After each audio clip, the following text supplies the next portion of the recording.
So, we're here for the ALS Bucket Challenge. I want to thank my cousin John Moscardo, same name, in London, England, for nominating me, as well as my wonderful, adorable niece, Gigi Moscardo, who's in England, in London, for nominating me for doing this. I was in the Philippines, and I was hoping that this entire event will die down and that I didn't have to do it, but alas, I got caught.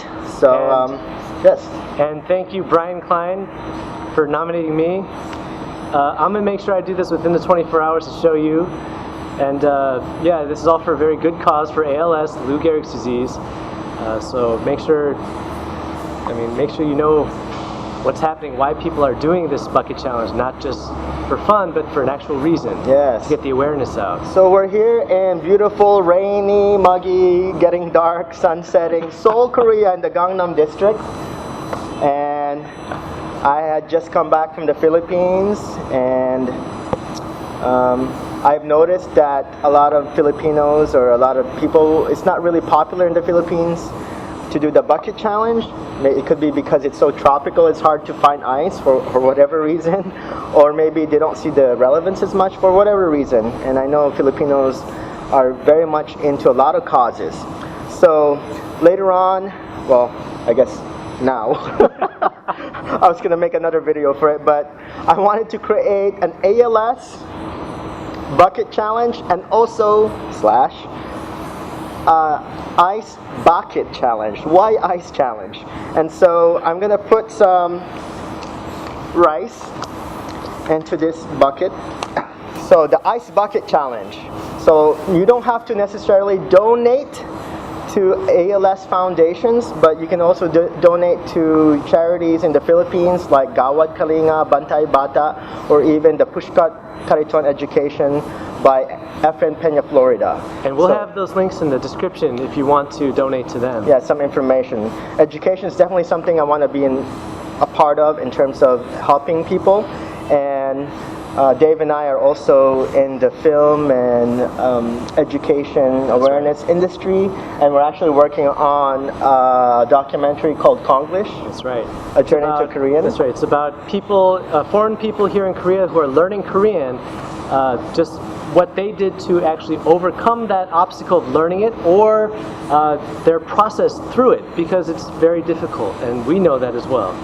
Okay, so in terms of nomination, after we get ourselves wet, I want to call out some musical artists in the Philippines.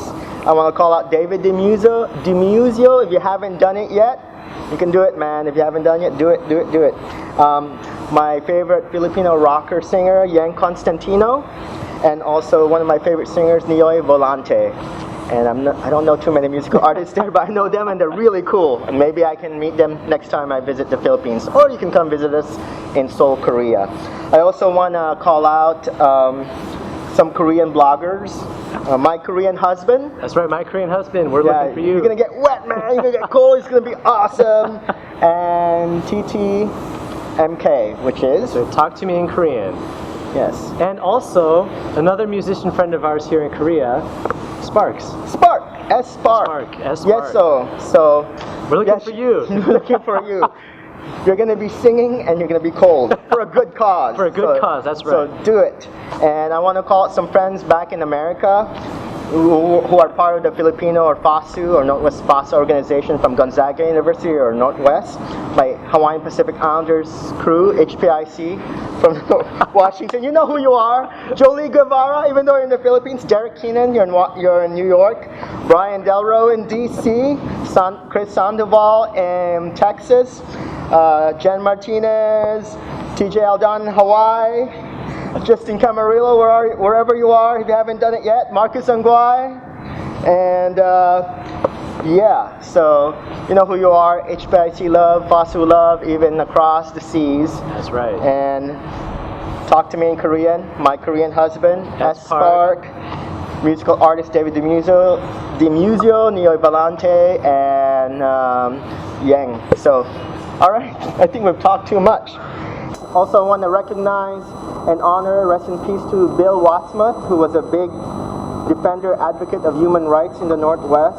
He passed away a number of years ago when I was in university from Lou Gehrig's disease, so it's kind of also personal to me.